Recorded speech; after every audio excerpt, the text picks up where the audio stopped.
My posture's got so much worse working in a kitchen. Is it? How come? Yeah. Well, it's just all kitchens seem to have been built for like tiny people. Mm-hmm. No, that's the And thing. All chefs are small people. They're all under 5'5". yeah, have Every you single chef seen ever made. Ratatouille? Exactly. Um, so basically, I have to move like Linguini as well whenever Remy's moving him. So I have to like bend my head and move around and shit. You're not supposed to do that. Have you ever heard Stephen Merchant talk about it? You've got to bend with your knees, not your neck. That's what you've got to bend with the knees. The You can't go like knees. that because Stephen Merchant has terrible posture, but he had to go and see a doctor Yeah. because and they told him to bend with his knees. Yeah. So he didn't. There's also just at the sink when you're cleaning dishes, there's a beam right there. The terrible position. It's a tiny kitchen. Yeah. Did they not give you a tour before you signed up? I would have been like, can I see how big the facilities are? I'm quite a large man. And like 3 of us are over 6 foot. Oh boy. So there's no room to move in that kitchen at all. Yeah. Yeah, when all 3 of us are working, it's a nightmare. A logistical nightmare. I like how the blurry background for you chooses to show off your trousers or whatever they are hanging up there. Your coat or something. Sometimes it includes it in your little image. I pause. Oh, it's coming in. It's like, what the hell is in the back there? It looks like Bigfoot almost. What's up, everyone? Welcome to the Four Eyes and the Giant podcast. My name is Jordi Steele, and I'm 6'5", and I'm joined as always by my co-host Cameron Howe. I have the glasses on today. How are you, Jordi? I'm good, as we've just discussed in the opener. Did you? But I'm tired. Did you? I never asked you how you were. I'm sore. My posture's terrible. Oh. Because of my work schedule, we always have to record these usually Friday evenings. So just after I finished like 12 till 5 kitchen shift. So I'm always very tired. But I've had a rock star. So we should be good to go. I feel you. I feel you. I'm feeling good to go. I am done nothing today when I really should have done things. Dear, I hate my life. Yeah, audible sigh. This is usually the point when I do 10 years ago, but 10 years ago this week, nothing came out. Nada. At all. Nothing at all. No big Western releases. Because that's all that matters is Western releases. Western releases, yeah. Next week, oh boy, next week is a big day, but a big week for releases. Oh yeah. However, this week was quite a big week for releases because we finally got to see Black Widow as part of the MCU. The first film in Phase 4, which is madness. Yeah, it's crazy. That's like 7 months after the first piece of content for Phase 4, we finally get a movie. Like, it's insanity. How good was it though to see the Marvel logo in cinemas again though? Like, just being very good. It was so good. Teary-eyed, yeah. But it was quite nice. I didn't have the best cinema experience overall. I'm interested in actually hearing your experience because we both saw this film in real 3D, but I've not seen it in real 3D yet, but what did you see? I saw it in IMAX. Oh yes, 2D. You did, but just 2D, yes. Yes. So yeah, but we will talk about that later on in the weekly watch list segment. Ooh, however, now just shout in the background then. I don't know what that was. I think it was something to do with cheese. I don't know what's happening. We decided that we would talk about our favorite spy films. It's going to probably say best spy films, but that's a wee bit of clickbait because we haven't seen all the spy films in the world. It would be quite interesting to like revisit this topic in 10, 20 years when we're old men. Yes. And have seen films like The Spy Who Came In From the Cold or The Manchurian Candidate. Shit we really should have seen by now, really. This is basically just be the best. You should really just change that best modern spy film is the clickbait title, I think, because we're sort of stuck at a certain stage where we've only really seen. We talk about a lot about Mission Impossible, a lot about the Bond movies, a lot about. We talk about Bourne. You've not seen any Bourne movies, but like, no. you know what I mean? That kind of levels where we're at, and then we can revisit this when James Bond comes out. The basic bitch. Yeah. Oh yeah, there's another spy film coming out. There's another. Really, the more spy film we really should have done this in September time, but content well's running dry at this point, ladies and gentlemen. We don't know what to do. We've already done a bunch of like comic related lists, but as technically within a week, film majors officially, film bachelors, we should really start proving that we know our shit. Yes, of course, we will prove what we know our shit. Once I manage to hollow out time, because when I finish, like, this is my day of between work. So like I worked yesterday and I'm working tomorrow, and then I'm working again. Then I got another day off. Then I'm working again, and then I'm free forever. I always feel too tired to watch shit during the day. And especially when family's back for summer and stuff, it's so noisy in this house you can't fucking do anything. So it's. I wish I'd seen more spy films, but this is gonna be an interesting. I'm interested to see what you've seen and what you think is a good spy movie. Yeah. So to start us off, I decided to go with a little bit of a childhood favorite, and I went with Spies. What does Spies remind me of? Spy Kids. Spy Kids 2 specifically.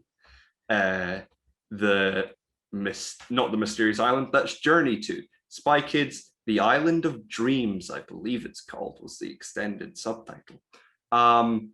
I loved this film as a child, more so than the first one, because it was just fantastic and so many quotable moments, like how could you be eating at a time like this? And Steve Buscemi, his brilliant performance as, do you think God hides from humans because he too is scared of what he's created? And that scene goes so hard for no reason whatsoever. Like, that scene is like too fucking deep for a kids film. Yeah, it's one of those films where like it has affected me and influenced me like more than I know, because every time somebody shows me their smartwatch, I always say, and it tells time, because that's in the film. And it tells time. I remember you doing that when I got my watch. It's such a good bit and it never gets old. But yeah, I think definitely a childhood favorite as yes. It's not my favorite. I think the one, I think for some reason either one, I've seen one. I think I've only ever seen two all the way through once in my entire life. I've seen the first one and the third one loads of times because I think I had them individually. So I never had like a box set on DVD. I only had the first one and the third one, and the second one I think I caught on like Channel 5 once, and that was it. But the third one for me is the quotable one. It is the one that I know all back to front. It's the one that, you know what I mean? It's just batshit crazy and it's never goes old. I love those movies though. Those Spy Kids movies as a whole are a good time. So yeah, Robert Rodriguez, he should have really stopped after Spy Kids 3. I feel like that should have cemented his career. But then he did he do the Sin City sequel? No. Did he not do? Did he do the first Sin City, or is that not his thing at all? No, it's Frank. No, who did the first? He Was did the it? first Sin City. It wasn't Zack Snyder, was it? No, no, no, no, no. It was. I think right. So yeah, I think he did the first one, but then he also did. Did he do Spy Kids 4? No, I don't think anyone. I think the rights holders decided to do that. I don't think Right. anyone involved wanted to do Spy Kids 4 because, yeah, 3D is one thing, but smell-o-vision? The fuck are you playing at? Yeah. Do you want to smell And dog then- shit midway through a film? Yeah. And he did do We Can Be Heroes, which is a sequel to Shark Boy and Lava Girl. And then he did one of the strangest Mandalorian episodes.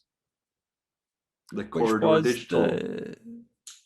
The one where Grogu spends his time sitting on the stone trying to summon, but it's like shot very strangely and it looks like a YouTube fan film. Yes, because Robert Rodriguez is the king of YouTube fan films if it's not in black and white for some reason. Cameron, what's your first pick? I want to go.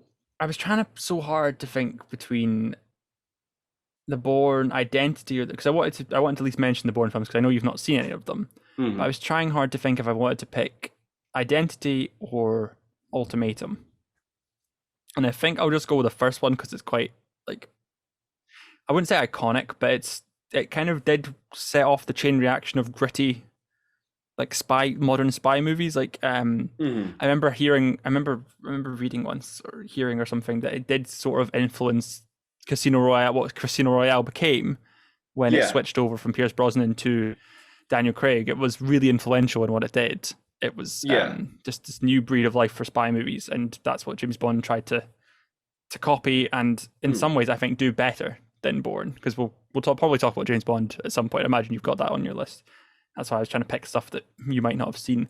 But yeah, no, Matt Damon's really solid. It's Paul Greengrass who does these. So the action's really solid, direction's really great. Damon is pretty good. The shaky cam is probably the worst part of it, though. I mean, that's what they're known for, is the shaky cam. Right. Because that's what someone said. I said to someone like, "Oh yeah, it's like it gave me so total Bourne vibes for Black Widow," and they were like, "What, the shaky cam action scenes?" But yeah, they're really solid, really influential, and it's good that 2 out of 4 of them are good. And I don't really count Legacy because that's a Jeremy Renner one. Don't want to count Legacy. We don't talk about that one, but we also don't talk about Supremacy and Jason Bourne, because Jason Bourne is one of the worst movies of 2017. No, 2016, hands down. One of the worst movies. I watched all the Bourne movies in back to back leading up to. Yes. Jesus I watched Christ. All the Bourne movies leading up to Jason Bourne. I was so excited for Jason Bourne. I got in a cinema and it was one of the worst things on the planet because it is just so shaky. It's just like fucking someone didn't know how to hold a camera. The plot makes no sense. Matt Damon is like, I'm here for the paycheck. And the funny thing about the shaky cam thing about Jason Bourne is, so they've released Jason Bourne in China, and obviously because everyone wants to milk China for money, they're like, well, they're most likely to see things in 3D. So they do a 3D conversion of Jason Bourne, and when it's released, it causes severe motion sickness, and it has to be pulled from cinemas due to the sheer amount of shaky cam in that film, that it just made everyone that watched it in 3D like basically throw up. That's how bad it was. It got pulled from cinemas the weekend it opened. Wow. Yep. Second film I'm going with is a film that's won't be known by a lot of people, especially in our generation. But I have gone with the spoof film Top Secret. You have to explain this, but I've not seen this film. I don't think I've even heard of this film. So Top Secret is made by the same people that made Airplane and Hot Shots, and it stars Val Kilmer as an American rock star, like an Elvis type rock star who is in Germany for a concert, but then he gets tied up in espionage and conspiracy and all that, and it's very much a parody of spy films, and it is absolutely hilarious, and I think it's one of the greatest comedies of all time. And it's got so many. Obviously, there's because the people that make Airplane, I've absolutely Zucker, Abrams, Zucker, the trio, or was it just the Zucker brothers that made Top Secret?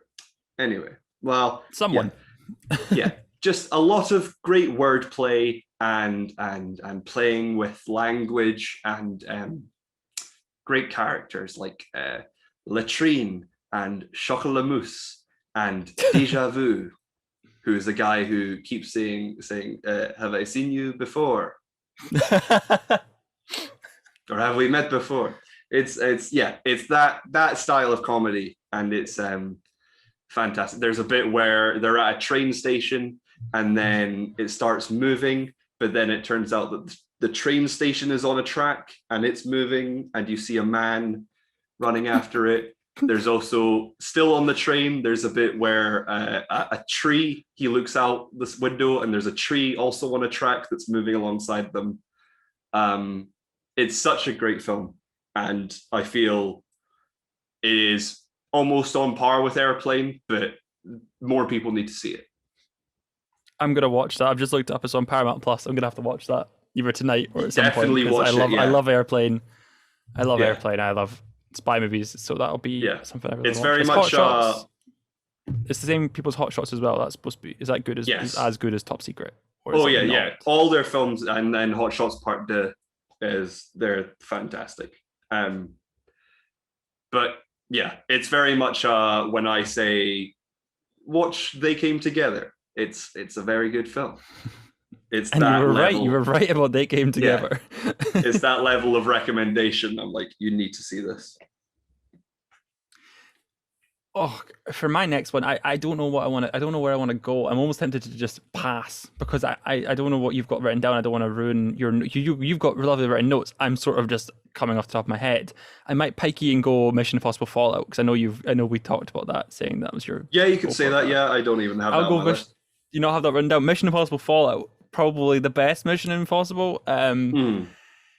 Really up in the ante. It. Did you? Yeah. Did you? Because I feel like when they rebooted it almost, and they did like Ghost Protocol, Rogue Nation, and Fallout, I think those are my top 3 of it. But yeah, I think Fallout is just fantastic. Mm-hmm. I think Mission Impossible 3 is really solid as well. It's J.J. Abrams' one. That sort of begins the storyline, I guess, of these last couple of movies. But I don't know. I like Ghost Protocol a lot. That's probably like, I didn't love Rogue Nation as much as most folk, but Fallout really ups the ante with everything. It's peak Tom Cruise trying to kill himself, I think. Yeah. It's he hung off the plane for Rogue Nation, but this one he jumps out of the planes, just followed. Oh my god, it's really super duper spy stuff. Loads of really cool, like talking to espionage or like interrogation shit. Mm-hmm. Loads of pulling off the masks, jumping out of it, piloting the helicopter, the entire helicopter stuff. Christopher McQuarrie is great at what he does. You have to admit, Christopher McQuarrie is amazing at what he does. And knowing those two are back, McQuarrie and Cruise are going full steam ahead for 7. I cannot wait to see what 7 is, because it's going to be insanity. And then 8 as well. Like, I don't know if is 8 or is it part 2? I'm assuming it's 8. It's just 8. But I didn't even. They were supposed to do them back to back, and then Corona got in the way. So that was the plan, was that they were supposed to do 7 and 8 back to back, but they never got around to it. But Fallout is just one of the best looking, best choreographed, best acted, best written Mission Impossible movies, hands down, I think.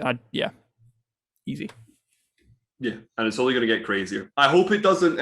I hope they don't begin to sort of like parody themselves almost by being like, it's like, and here's the crazy thing, and then we're going to focus little on plot, like the Fast and Furious films. Yeah, they could easily do a Fast and Furious, and I love a Fast and Furious next much as the next person, I guess. But I'm glad that they are keeping it serious. They're keeping it grounded. They're not punching nukes out of the sky like in the Fate of the Furious. They're not riding submarines over ice. They are doing real things that can be achieved by a human being, because Tom Cruise is sitting in the pilot's chair doing all that stuff. So yeah. How long before they go to space, though?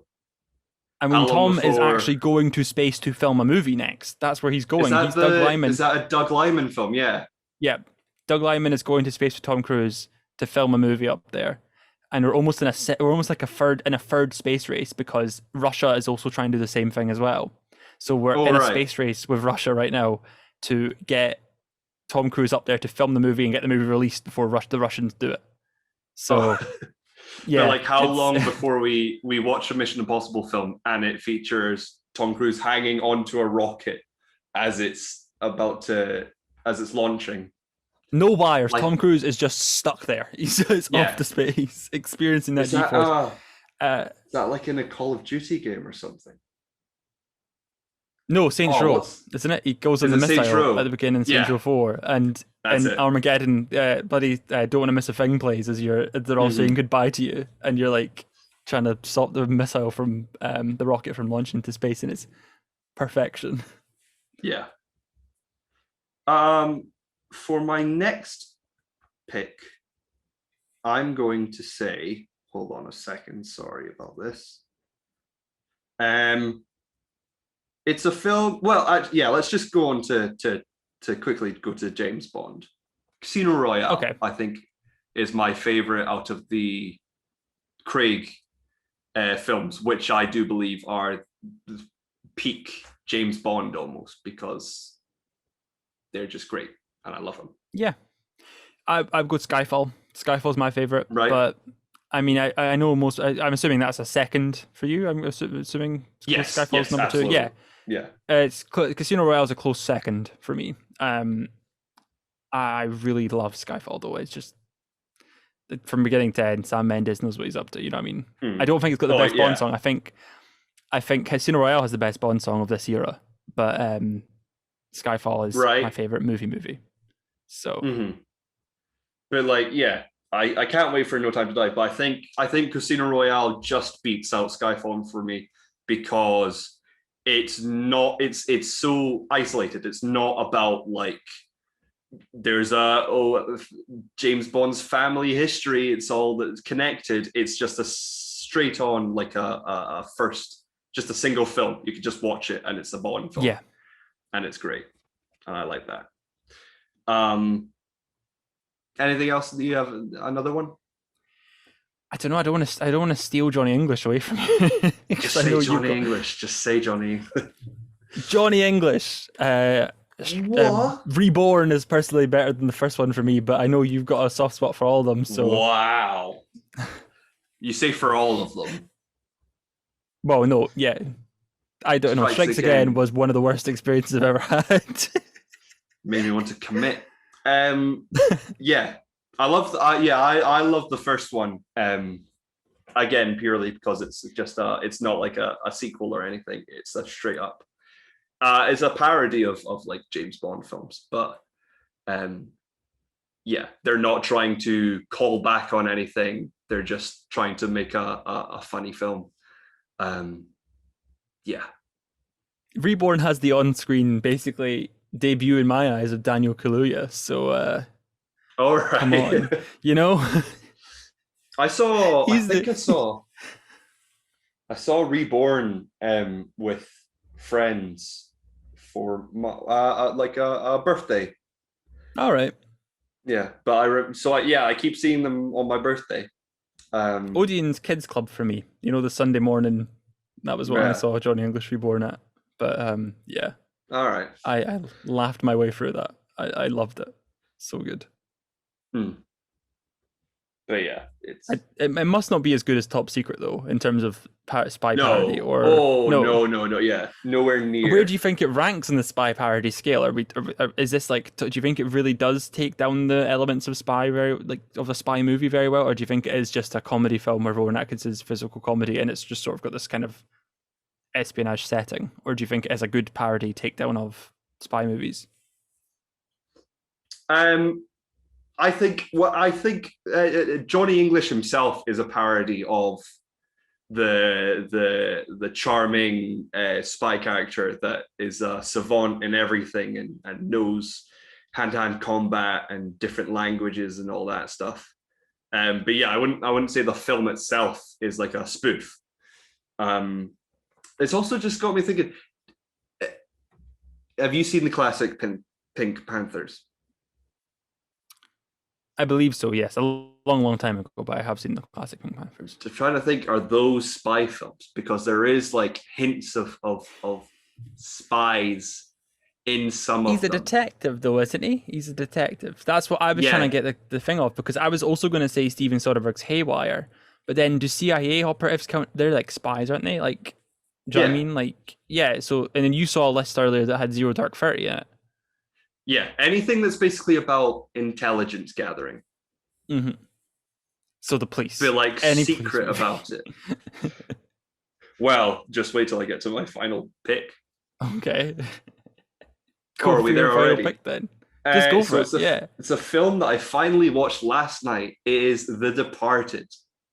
All right. Which is a film that is technically, you'd think, oh, it's just a crime film. But it's got twists, it's got moles, it's got spying and people using phones. And yeah, it's a spy film.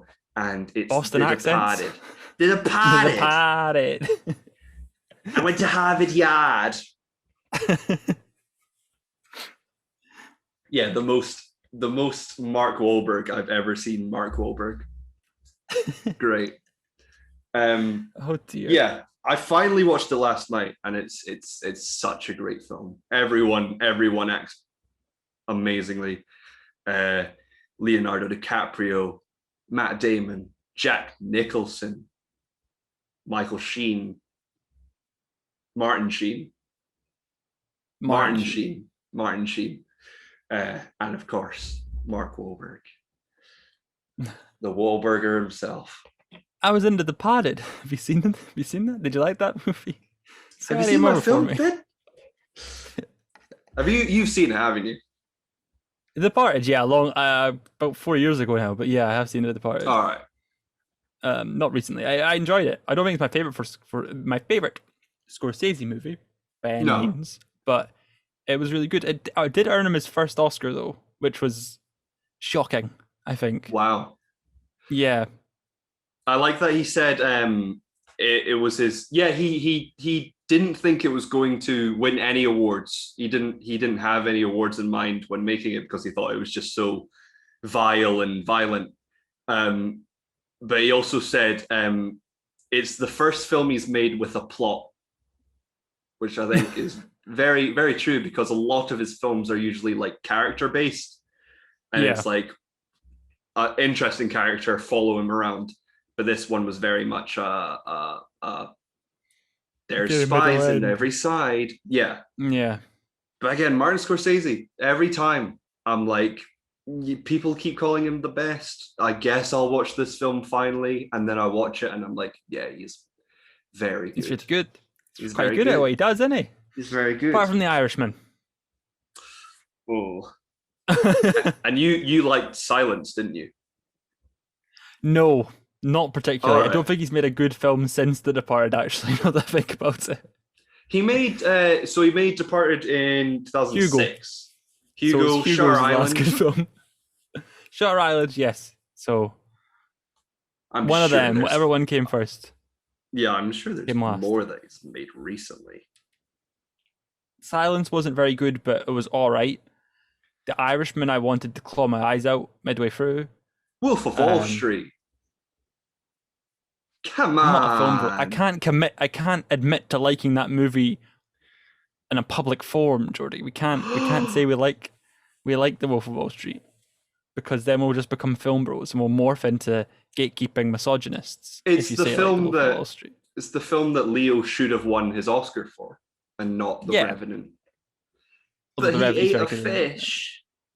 He's vegetarian and he ate meat. A fish. Oh, it was so cold. That was a congratulations for making out alive award. It wasn't even a well done for acting. It was a congratulations, you survived. Yeah. It was sorry for last year. Here's your award.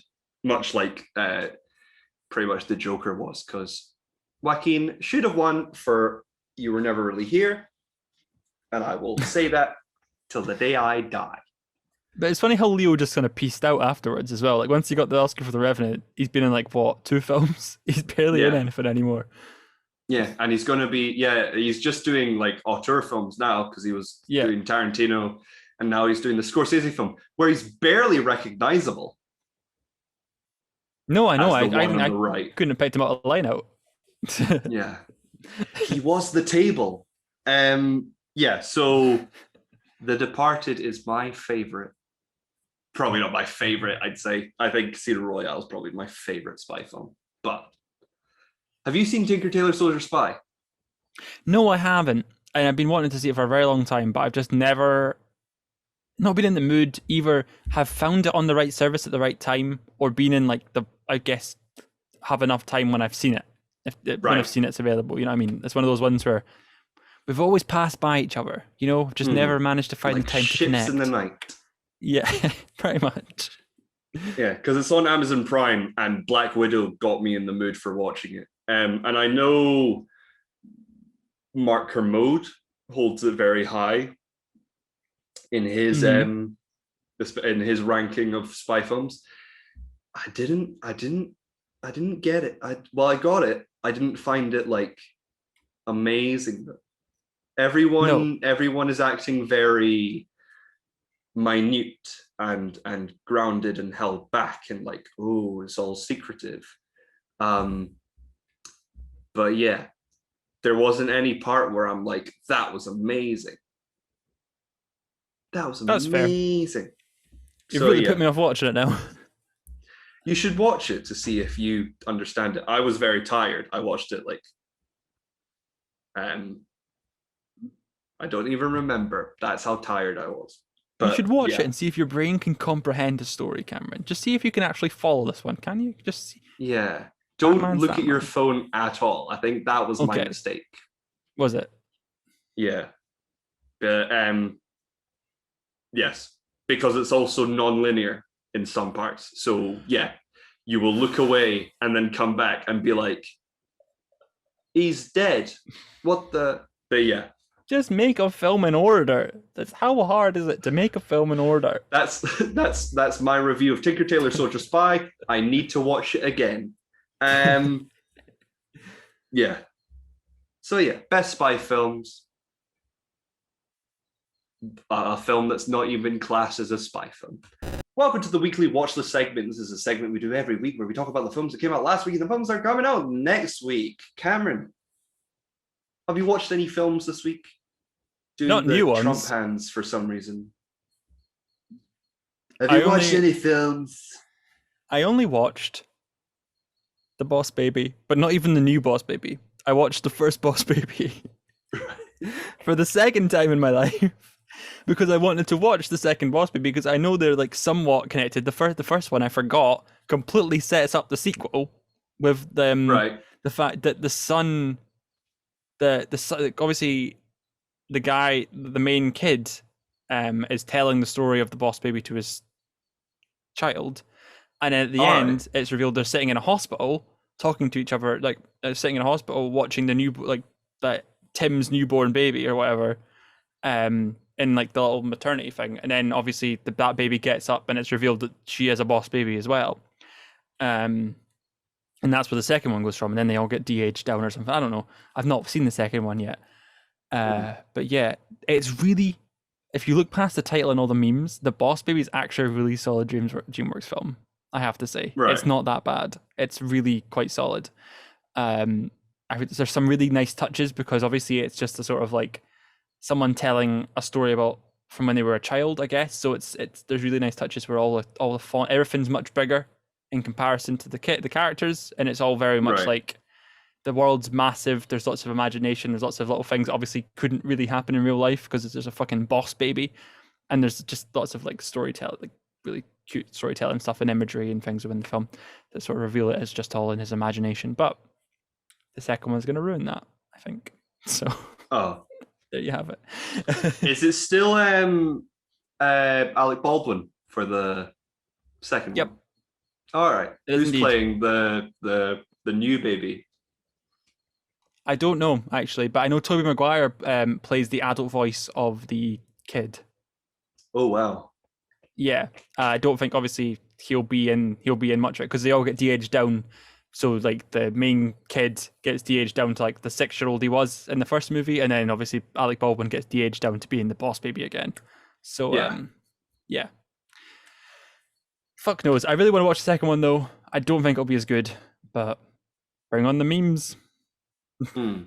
Is it literally just about a baby that has the personality of Alec Baldwin from 30 Rock? So yeah, he is in middle management in Baby Corp because all babies come from Baby Corp, and he is sent down to yes, of course they're all babies. So there's a sorting, and they if they're not babyish enough that are loving for a family, they get sent to middle management and become part of the corporation and work in middle management in an office, and because puppies are taking over too much of the love from everyone in the world, uh, Right. the boss baby is sent down to stop the reveal of a new puppy that can live forever. Oh And obviously, if wow. the puppy can live forever, there's no need to have any more babies. So it'll stay a puppy forever. There's no need for babies anymore, obviously. That sounds like a nightmare So for the yeah, puppy. for the puppy, Right. because obviously he has to drink this formula, this baby formula that keeps him a baby. So if he didn't drink the formula, he'd become old. Oh right, I Um, see. yeah, and that's one of the main plot points. I don't want to spoil it for you, Jordi, Right. but I might Okay. just go ahead and spoil it. But yeah, there's So lots of there's a yeah. there's a there's a full villain in things. It's very very layered, Hmm. but it is actually a really solid DreamWorks film. It is genuinely quite good, quite a good kids movie. I watched The Tomorrow War, which came out last week on Amazon Prime, an Amazon Prime original, because no one would buy it to distribute it. Is pretty much the story there. No, Paramount were good. Paramount, but how it's Paramount movie, and they wanted to Mhm. release it in cinemas. And Yeah, they're like, no fucking way, didn't have enough no, no, faith in it, no, so they not sold it during a off to pandemic. Amazon. Yeah. Um, but yes, I have not really written out notes in like review form for this film. It is about Chris Pratt's character is a ex-marine. I think he's a Green Beret, whatever those are. He was special ops. He's now like a teacher. And then very quickly into the film, uh, soldiers from the future come back to the past, the present, and they're like, "We're fighting a war against these aliens. We need people to come into the future and help us um, fight the aliens." Now, immediately there is the first question I have, which is why don't the future soldiers just stay in the past and help prepare to fight the aliens? Um, Oh yeah, the future soldiers just come back and have 10 years of build up. Everyone's like, we're gonna fucking be ready for them, and then yeah, yeah, that makes sense. Instead of adding more soldiers onto they a losing do battle. they do sort of fix it eventually, but essentially it's there's 2 points in so they explain it as if on the timeline there are two rafts going down the river, which is why they don't go back to the future at a fixed time. It's always like 10 30 30 years later from that point. So time is moving normally at both time points. Oh, Um, that's smart.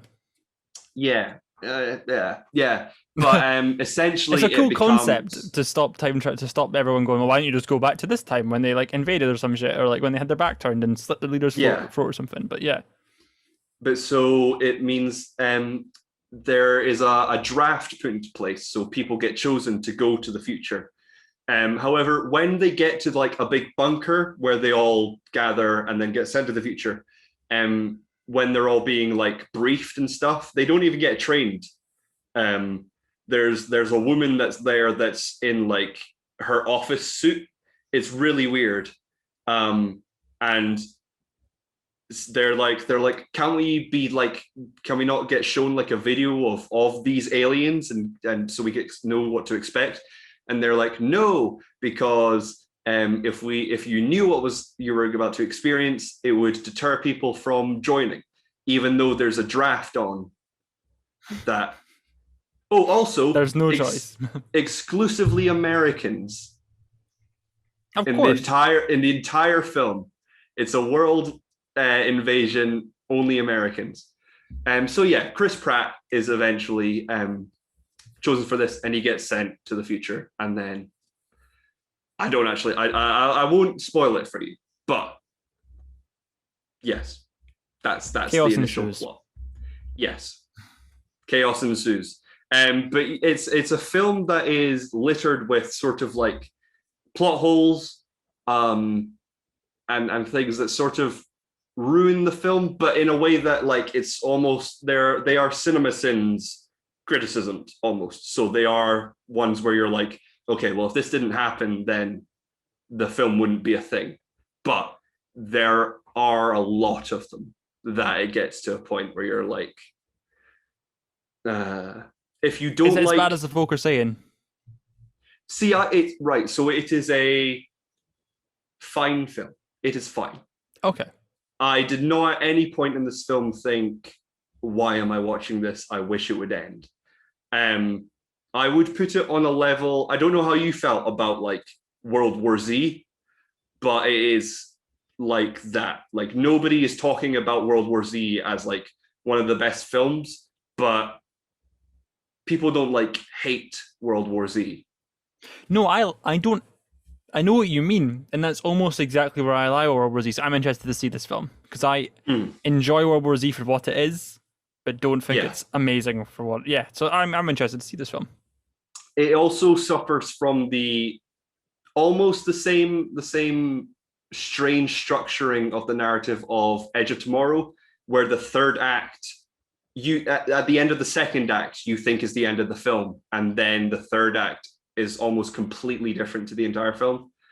But yeah. Also, what's the deal with buzzsaws in films recently? There's a buzzsaw in this film, and there's also a buzzsaw in Army of the Dead. They just look cool. Yeah. Also, the buzzsaw in Army of the Dead isn't even really used to like kill zombies. It's just used for that one purpose, to open the vault. I want to rewatch Army of the Dead and play a drinking game where every time they could have used the buzzsaw, they take a shot. Yeah. They take a shot. But yeah. I'm going to give this film a thumb up. Okay, you're going to give a thumb up. I didn't know. Yes. I never gave Boss Baby. I should give Boss Baby a thumb up now, actually, then. If that's the case. There's a thumb for Boss Baby. Yes, but moving on to the big boy, the big release of this week, it was Black Widow, finally. Oh, of course, yes. Of course, yes. Yeah, I saw this in real 3D, and I could barely see anything on like wide shots because everything was just blurry, and I didn't like it. Well, I was going to tell you, I've been talking to a friend of mine called Matthew. We were discussing about, we were looking up because we were quite into the film format. We like 3D as it is, but we were confused about if we were to see if we were through 3D after your like initial review of the 3D, because obviously it's shit when you can't see anything happening. We've been checking Twitter periodically for 3D reviews of Black Widow, and someone has been to 3 different Cineworld sites, and it's been fucked every single time they've gone. So it's fantastic. Yeah. So there was one where like it was like for some reason it was like flashing 2 different frames, so the frames were just slightly off from each other. Oh and it no, was, like, that would have been horrible. I'd have gone out and got my money back. It was atrocious, and then sometimes it just failed to work. So and if anything, you got the better of the free, really, because you could watch the movie to an extent that was watchable and not just. But like any depth. Not really. That's why I say I don't like 3D. I don't really, it doesn't add anything to a film for me. But this, like, literally within the first 5 minutes, I was like, I might leave because Close one eye. this is Just bad. close one eye. Everything would still be all blurry. That's true. Yeah, that's true. Then you might have just maybe told someone to go and focus it up because it sounds like it was just people being fucking stupid. No, I saw it in IMAX. Had a great fucking time in IMAX. It has 20 minutes of expanded footage in IMAX. All right. So from the beginning of the motorcycles, from the moment they leave the apartment in Budapest, the prison break sequence, and from the moment she jumps out of the big thing we'll talk about in spoilers, right, into the skydiving sequence, is in all in IMAX, and it's really cool. There's even because it does the thing, Jordi. It does the thing. It goes. And I'm like, oh boy. There's shots of like not later on, but like early on in the film with like Ray Winstone at a desk that like was really like boxed in. I was like, this must be like an IMAX like image, like you need to see an IMAX. But if you're saying that they saved it for like action sequences, then it was only action sequences. So a very poorly framed shot. I don't even remember the shot you're on about. I'll point it out to you. Please do. But yes, we decided to take to Twitter and find out people's opinions and share amongst and add discussion, community discussion. We're just a little bit of discussion going on. So first off, we got a tweet from Ricky Valero at Ricky Valero _. He said, "Pew was excellent, otherwise very mediocre film." I wouldn't say mediocre.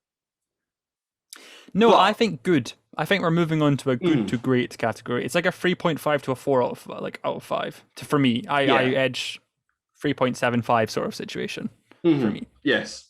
It was a film where like I had a very strange experience with what I thought of this film, because from beginning to end, I was loving it. It's a top to bottom thrill ride. But like on my walk back home, I was like, I don't really care about it. And it's definitely due to the fact that Black Widow's already dead, and it was a film specifically just to set up Yelena Belova, and then other like Red Guardian and Melina, which Kevin Feige has said that they will be used in the future of the MCU. But yes, that's the thing. That is the thing, though. It's the fact that if this film had come out in 2017 and maybe the slot of like Thor or something, or like just before that, maybe like if they were doing 3 films a year and did this between Guardians and Thor 3, this would have been fucking excellent. This would have been a brilliant setup to Infinity War. It would have been a brilliant setup to the characters for the future as well. But I don't know. I still think, despite the fact it's inconsequential, I still liked it for what the movie it was. I don't think that for at least at me, it didn't hamper it too much. I've still been thinking about it. I love the first hour of this movie. I've still been thinking like I love the vibes of the first hour of this movie. And I just forgetting the fact that she is forgetting the fact she's dead in the Endgame and that. I still felt things, and I still thought the scene with like just the way she is and on the run sort of situation before Taskmaster shows up and it all goes to Marvelness was just fantastic. I thought it was great. Yeah, I was never bored, which is a great thing for a film to be. Not a boring film at all. But yeah, I don't know. Do you know where this ranks in your Marvel list? I don't think it will be breaking like top 10 lists. No, I think no. It doesn't break top 10s at all. I think for me, it ended up, and this isn't a list with the TV shows. It's all right. Top 13, I think. I think that's where it is. It's number 13 in the list, which is quite high, all things considered. But because I think I ended up giving it a 4 on Letterboxd. And I don't know if I still stand by that. I want to rewatch it again.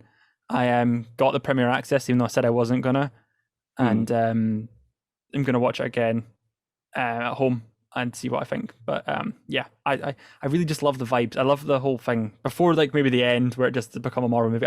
Kate Shortland is great, and I just adore that. I love the intro sequence with Smells Like Teen Spirit cover, and Yes. the entire situation at the beginning is just fucking excellent. It's so good, and the character is. I feel if it feels better for it. I think as well. Like I think you can watch Endgame again and Infinity War again with this context. I think it still doesn't matter where it comes out. I don't think. Circling back to that, the thing. What else is the mailbag saying, Jordi? I know we have a couple in the mailbag. From a friend of the show, Fraser Porter, at the Fraser Porter, he says, largely inconsequential in the grand scheme of things outside of Florence Pugh, but really enjoyed it as an isolated film with fantastic action, plus that Nirvana cover was great. I think everyone really shares the same opinions. Because that Nirvana cover was great. Yeah, we need to talk about how great Florence Pugh was, as always. Oh, I love her. I love her to bits. Yeah, I love her to bits. I'm in a group named the Florence Pugh Future Appreciation Society. That's how much I love Florence Pugh. She's brilliant. I'm so glad she's getting the recognition she deserves. I've loved her since 2017. I saw her in Lady Macbeth. That's the first time I saw on my own in the cinema was Lady Macbeth. And so she's a big part of my life in a way. But I'm glad she's getting her Marvel moment, and I think I can't wait to see what she does next because she is a great actress, and she's just blows me away in everything she's in. You know. Can't wait to see her in potentially Hawkeye. Hoink. From Morgan McPhee, at Morgan McPhee on Twitter. Opening credit scene, chef kiss. Florence Pugh stand out and can't wait to see what they do with her next. Overall, just shows how much potential Black Widow had to have her own franchise, and they shot themselves in the foot by not doing it before they killed her. And the action scenes were so good, can confirm that sisters can relate to the apartment fight. Still disappointed we never got to see the Clintasha Budapest story and only heard about it. I wanted Clint to show up. Still kind of want a Disney Plus miniseries about it, to be honest. And then her sister Maria McPhee said, a vest made me very sad. I love Yelena. It low-key scared me in some bits with the whole microchip business going on. It made me uncomfortable. Not sure how to describe it. Prison Break setup, great hairstyles all around. So yeah, so should we just say spoilers now? Should we just say spoilers and we'll just go full ham on it then, if you want? Sure. I'll just say everyone is sharing the opinion that Florence Pugh is great, Nirvana is great, and it was a great sort of standalone action film. I never thought we'd get a vest backstory in a Marvel movie, you know? Yeah.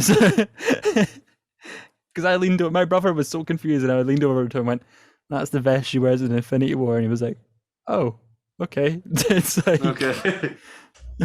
Okay. That's why they make the film. To explain where she gets the origin vest story. Yeah. No, it's the red. Yeah, sorry, go on then. Go on. I was just going to say I need to I completely forgot. One of my biggest criticisms of this film is what I feel it doesn't end.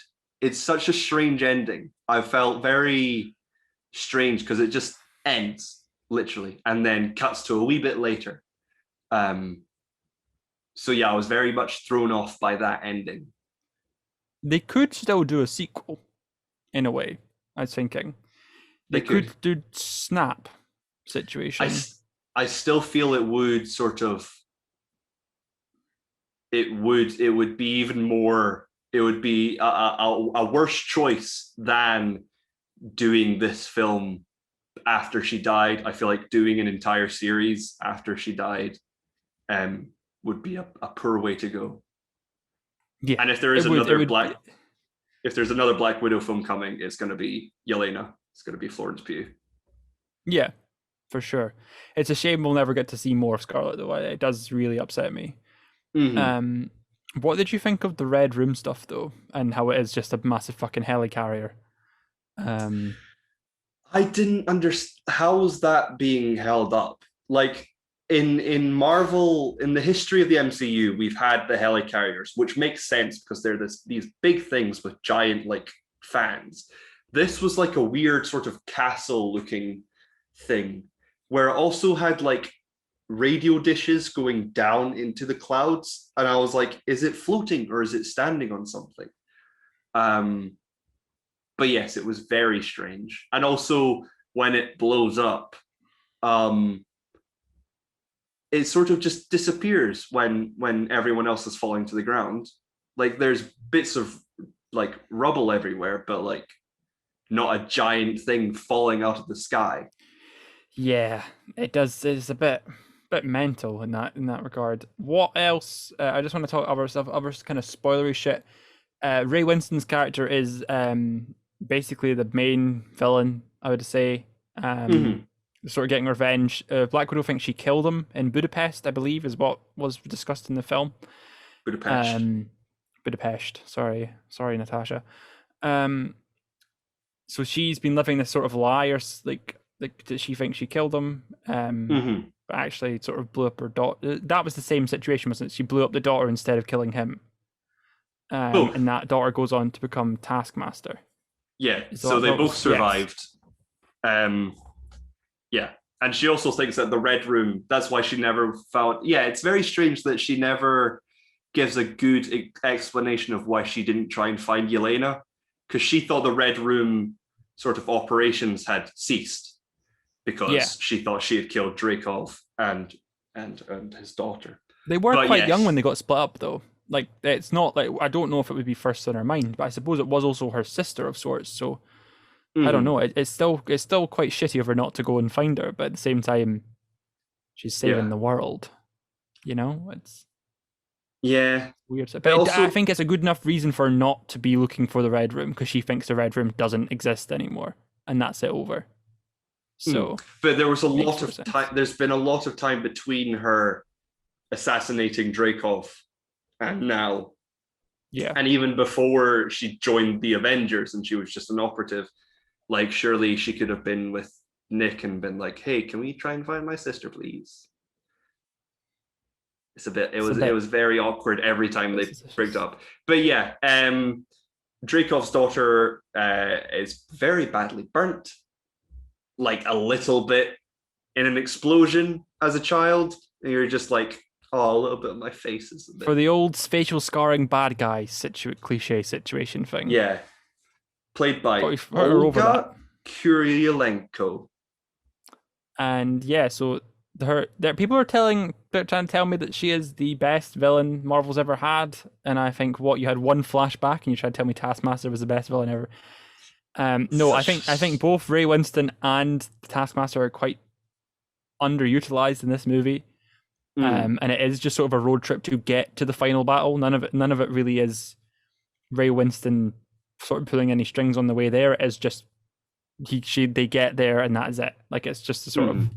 There's no backstory to them really, bar the flashback in Budapest. What did you think of Ray Winston though, overall? Because I had some... I liked him.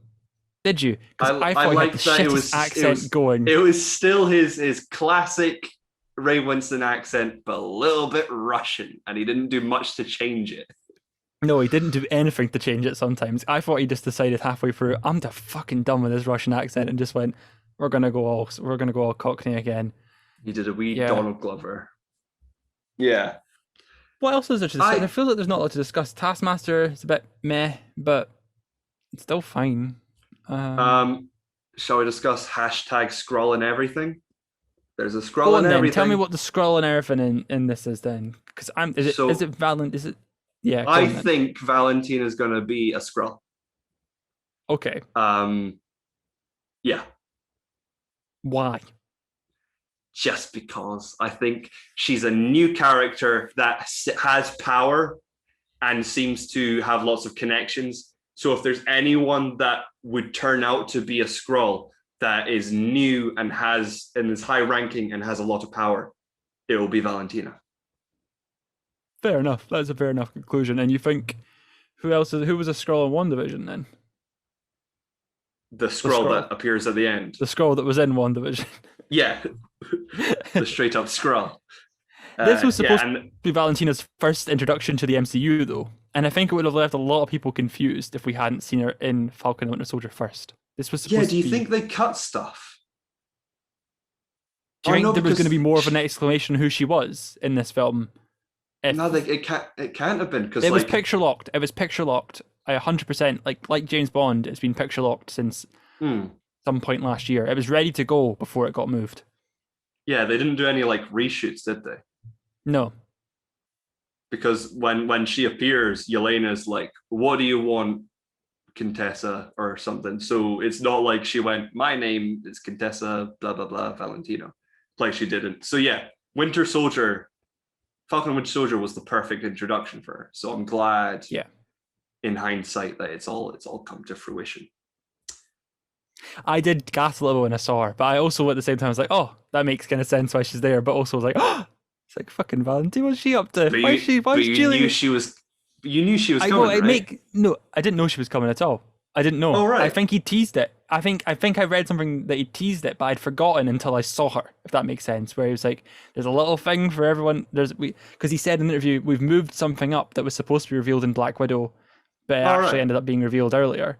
And I remembered that as Julia Louis Dreyfus was on screen, and I was like, "Oh shit, yeah, no, that makes sense." But I also went, oh, "It's fucking Valentina." My mum and dad, who have seen Falcon and the Winter Soldier with me, had no clue who she was. So there you go.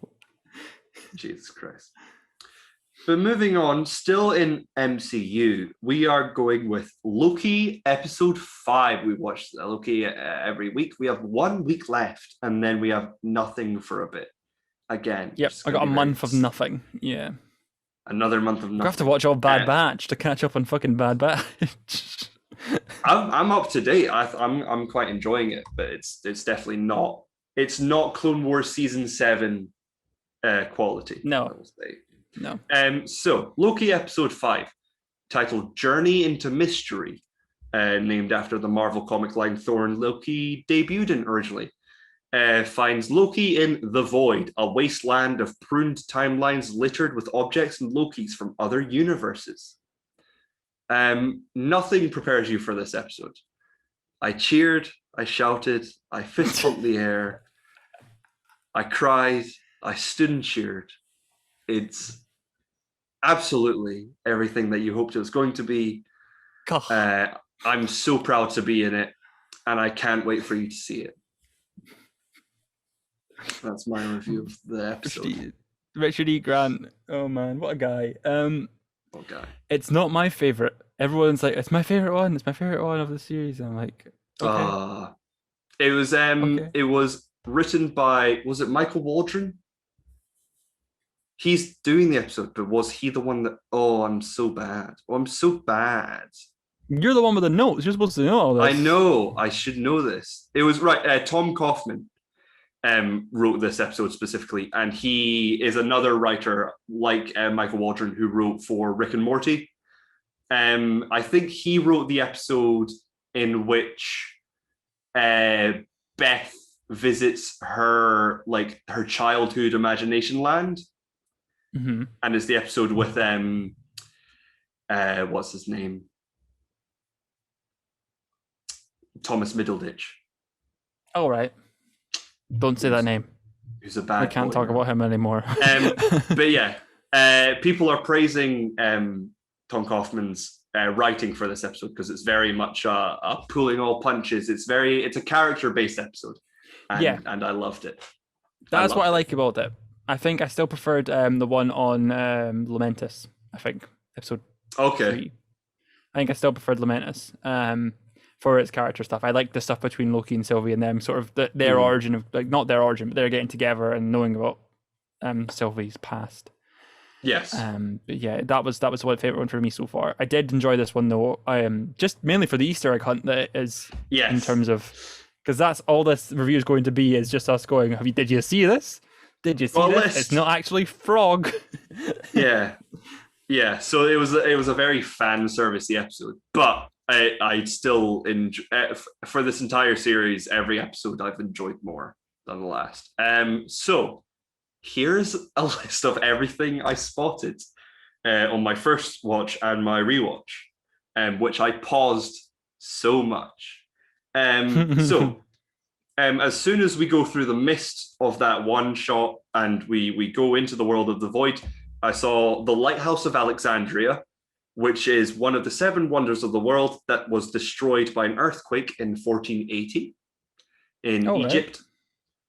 Part of the Ptolemy Empire.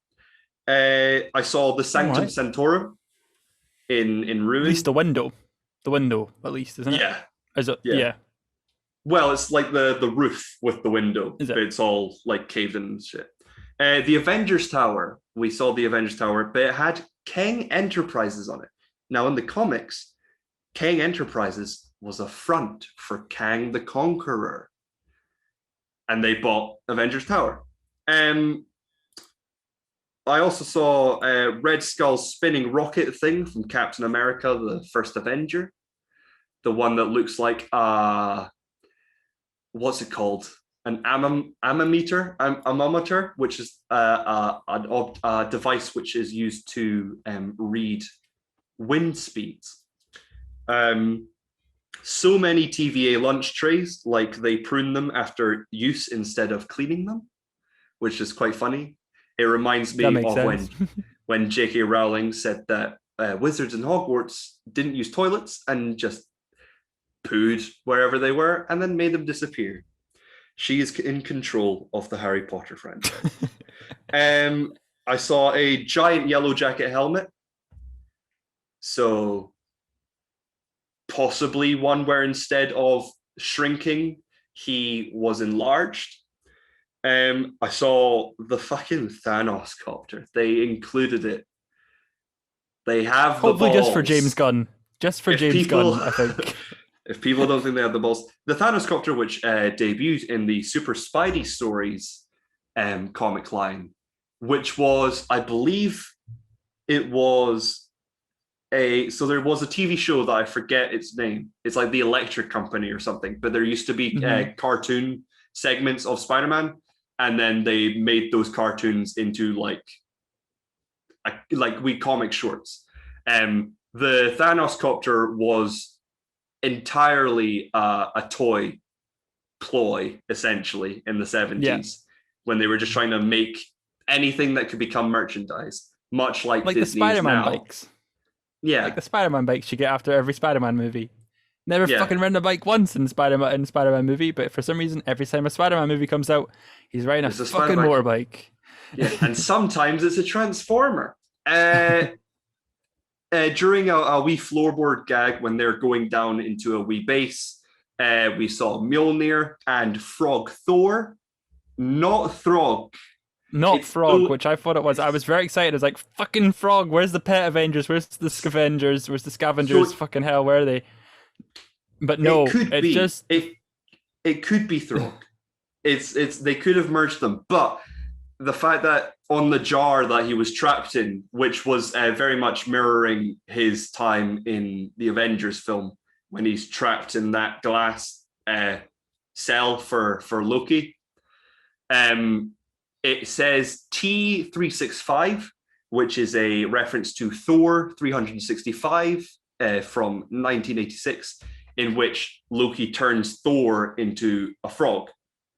However, Throg is not Thor. He is a man called Simon Walterson, who gets turned into a frog as well, and finds, what's it called? Like Frognir, which is a smaller hammer. But yeah, that's it. Could have been Throg. No, Frog isn't Frog. Frog is he's in the pet universe with Spider-Ham, is he not? No. Is he not? No, he is in the 616 universe. No fucking way. Yeah. He's oh a my man god, that I thought it was part of the fucking no. Earth 8833 or something is what it was. 8811 or something, one of that. Where the fucking Spider-Ham and the Scavengers or whatever. I was so fucking excited. I was like, oh my god. Nah. He's Where's part of Spider-Man live action? He formed the Pet Avengers with Lockjaw from Inhumans. All right. So I think that was a recent thing that he was picked in. I saw classic Loki, played by Richard E. Grant, was drinking an infinity goblet. It was a goblet that looked like it had infinity stones. I'm not so sure about that one because I'm like the only person that's been bringing that up. So I've seen other people bring that up. I have, but okay. No. Yeah. I think it might just be a coincidence, or it's all the colors, the right colors. Yeah. So During a fight with a bunch of Lokis, we see the hipster Loki seen in episode 2 during the hologram presentation of variant Lokis. We also see Kid Loki drinking the High C Ecto Cooler flavor of High C, which was used as a promotion for the Slimer and the Real Ghostbusters cartoon series. We see a helicarrier, the Dark Aster, which is Roland's ship from Guardians of the Galaxy and Captain Marvel. We see the head of the Living Tribunal, which it could be a statue of the head of the Living Tribunal. I think it's a statue. It looks a statue to me, at least. I don't think they'd kill off the Living Tribunal. There would also be no reason to prune the Living Tribunal, because the Living Tribunal is a godlike figure that exists singularly and in all realms, in all timelines and multiverses. He's just one person. There's only a single instance of him, but he is present in all timelines. We also see, what's it called? So the dagger / sword that Kid Loki gives to Loki is called Lavatine, which is a sword crafted by Loki in Norse mythology, and in comics is one of the only weapons that can be used to slay a celestial being. Shit. Yeah. That's exciting. And then I just want to point out, Natalie Holt's score is amazing in this episode, as it has been in every episode, because exactly. I do love a theremin in my scores. Not enough of them. Not enough of them these days. Not enough. But especially her adaptation of The Flight of the Valkyries, where we see classic Loki conjuring the city of Asgard. In this moment, Asgard looks a lot like Emerald City from Wizard of Oz, which has a lot of influence over the series with the whole man behind the curtain aspect. Speaking of the man behind the curtain, who the fuck is the man behind the curtain? Is it Kang? Are we going to see Kang next week? Is it going to follow the Marvel tradition of revealing the big villain in the last episode? And there not being any build-up really whatsoever, bar... I think Agatha might be the only exception, I guess, but there being no fucking build-up, and it's all just fucking... This is the guy! And you're like, oh, okay, I guess that's fine then. So, reasons for Kang. There's so many Kang references in this episode with Kang Enterprises.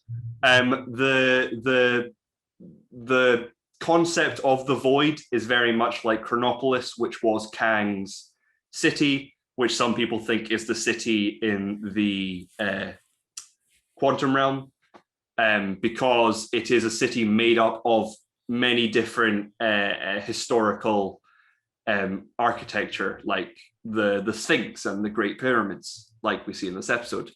Also, the whole Ravonna Renslayer being his love interest in the comic books. Reasons for evil Loki. A lot of emphasis on the idea that Loki survive was put on this episode. So could the man at the end of time be the last Loki? Is it going to be Richard E. Grant in a beard? Is that what we're going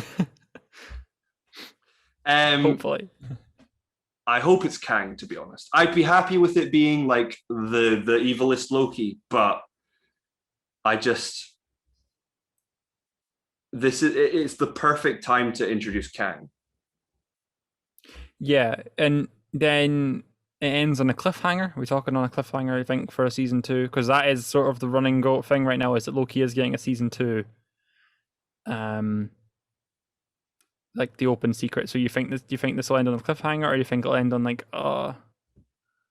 I hope not. I don't think that's going to be their style for Marvel, because there's going to be so much time between series 1 and series 2.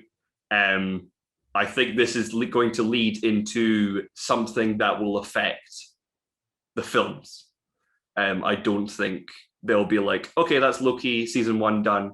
Now you'll have to wait till Loki season 2, which will be a while, because we know everything that's coming out in the next like 3 years. Well, that's the thing. They could still fit Loki in, like, as a running thing for every July, if you look at the schedule. And Tom was apparently filming as Loki back in May or something, but everyone thinks that was for like Loki season 2 or Love and Thunder, but I'm more convinced it was probably just reshoots for this, because this seems to have a lot of pandemic like filming situations. So fuck knows. Who knows? I'm interested to see what happens next week, that's for sure. Yes. But we did go to Twitter again for the community's opinions. And we got another lovely tweet from Fraser Porter, friend of the show. Great episode, loved Richard E. Grant, and thought the episode set up the finale really well with intrigue. Still gutted it's the second last episode. Fair. I couldn't. I'd watch one of these every fucking week. If they had one, if there's 50 fucking episodes a week, like 50 fucking episodes a year, I'd be like, yep, that's me as my soap opera. It is the best series of Doctor Who I've seen in a while. Yeah, 100%. If they did I think we should go back to having old Doctor Who of old, where it was stories, like 4 episodes as a Doctor Who story, you know? Yeah, like that's arcs. Basically, it's just a big fucking arc. I don't know why we don't do those anymore. It'd be great. Because Chris Chibnall's not clever.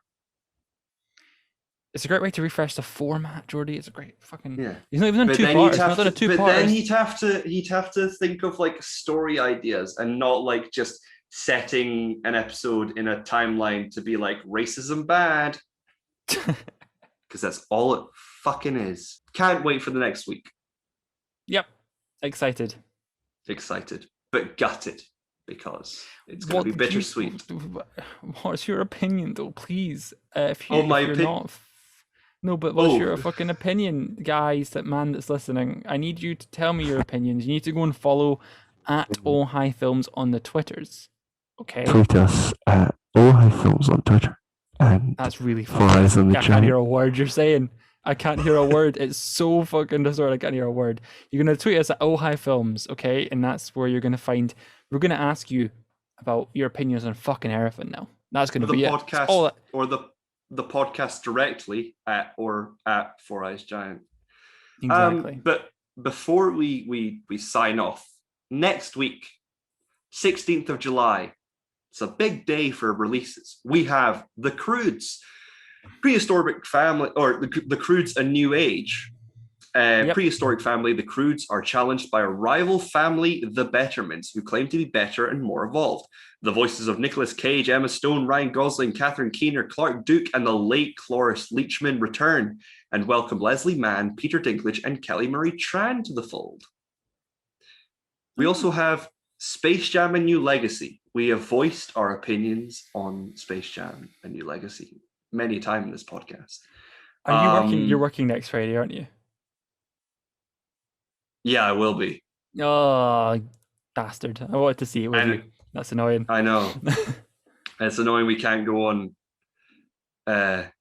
It's annoying. It's not like a Thursday release, but also we probably wouldn't be able to go either because we're graduating. We wouldn't be. That first day's quite busy. We're going to be busy. Then we have The Forever Purge. I haven't seen any of the Purge films. Should I? I love the Purge movies. Yeah. Okay. They're on My Movies Anywhere. Watch them. So the first Purge is really good. It's a small indie horror sort of situation. Old Blumhouse. So it is very. When you say the first Purge, you mean The Purge. I mean, and the not Purge the film The First Purge. The first Purge. No. So the good ones are Purge. Purge Anarchy is pretty good. Purge Election Year is crap. The first Purge is really good, and the Forever Purge is getting great reviews, and it looks really good. So I think we're on a return to form. So yeah, I'd watch them. Worth a watch. They're not scary. They're just thrillery, and then they've kind of moved more in. They move more into action based, and then the first Purge is back to being scary again, and the Forever Purge looks more actiony with a lot. It's a lot of social messaging as well. Yeah, Forever Purge looks like it's very much Mad Max Fury Road. Yeah, where it's crazy in the apocalypse. We then have Deerskin, a man's obsession with his designer deerskin jacket causes him to blow his life savings and turn to crime. I've been wanting to see this film since it was shown at Fantastic Fest a few years ago, as well as other festivals. But yeah, it's been one I've been looking forward to. It's a French film. But yes, I've had opportunities to watch this movie and never watched it because I didn't really know about it, and now I'm gutted I haven't watched it. Yeah, it was at Fantastic Fest, which is a great festival in Austin, Texas, which always shows like weird films. It was shown at the same year Jellicatu was shown, which is on Amazon Prime. It was also the same year that Butt Boy was shown. Butt Boy. Butt Boy. Fucking movie. What a film. A film about a man who can't stop shoving things up his ass. We then have Escape Room 2, because I refuse to call it the other name. I haven't seen the first film, but I'm guessing that people who have survived the escape room beforehand are back in the escape room. Hence the name Tournament of Champions. It sounds like a mobile game. Tournament of Champions, such a name generator name. We then have Summer of Soul, colon. Oh fuck me. Colon or the or year the something, revolution something. cannot be televised. Yeah, something like that. It's Questlove's documentary about a subject I can't remember. I'm assuming soul music. It's about the 1969 Harlem Cultural Festival. Wow. And I know it's a Hulu original documentary. I don't think this will get a wide release, but I've heard really good things about it. That's why I included it in the list, because I've heard really good things about it. And it's on Hulu, so I plan to watch it at some point. And over on Netflix, we have Fear Street Part 3, 1666, which is the conclusion to Netflix's horror trilogy based on the R.L. Stine books. I've not watched any of these films. But are they getting good reviews, though, I think, are they not? So, all right, are they? Watch. Yeah, maybe worth a look, at least for the first one. I don't know what the second one that came out today, but I know the first one got a good vibe. So I'll have to have a look. Yeah. That's everything that's coming up next week. What have you seen? What are you going to see? If you see a film that you like, tweet us at @OhiFilms or @4EyesGiant. You can tweet me about how much of a dick I am at RealJordiSteel.